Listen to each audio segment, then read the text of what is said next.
Mencari kerja di Indonesia makin susah, tahun demi tahun jumlah pengangguran terus meningkat.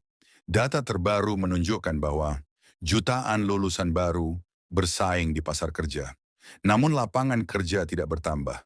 Perusahaan justru makin selektif dan yang lebih parah, banyak dari mereka yang masih menggunakan standar tidak masuk akal. Bukan cuma jumlah lowongan yang sedikit, tetapi budaya rekrutmen yang justru mempersempit.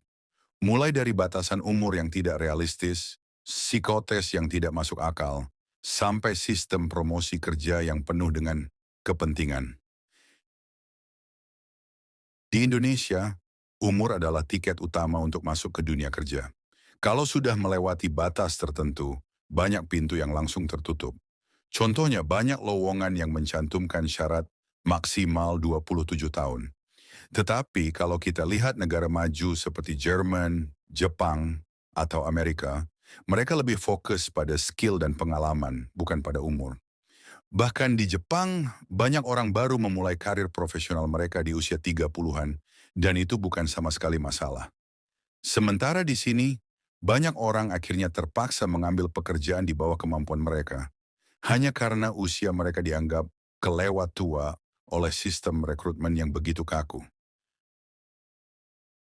Selain umur, ada satu lagi yang jadi penghalang, yakni psikotes. Hampir semua perusahaan di Indonesia yang masih menggunakan psikotes sebagai syarat utama. Hal ini dilakukan untuk menilai kepribadian dan kecocokan seseorang dengan pekerjaannya.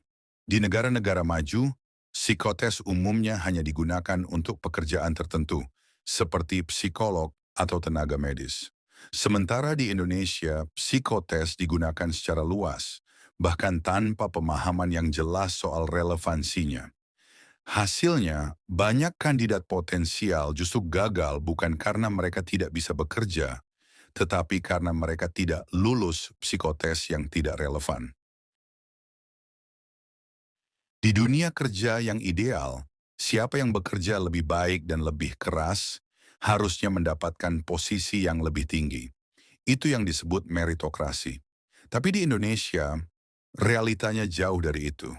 Ada banyak kasus di mana seseorang yang sudah bekerja bertahun-tahun, berprestasi dan loyal, justru kalah dengan seseorang yang punya koneksi atau dekat dengan atasan. Ini bukan cuma sekadar asumsi, tetapi realita yang banyak terjadi.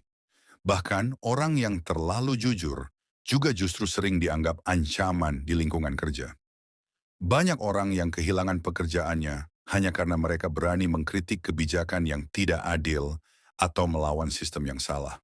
Akibatnya, banyak profesional berbakat yang memilih untuk meninggalkan Indonesia dan memilih bekerja di luar negeri, di mana mereka lebih dihargai dan sistemnya lebih transparansi.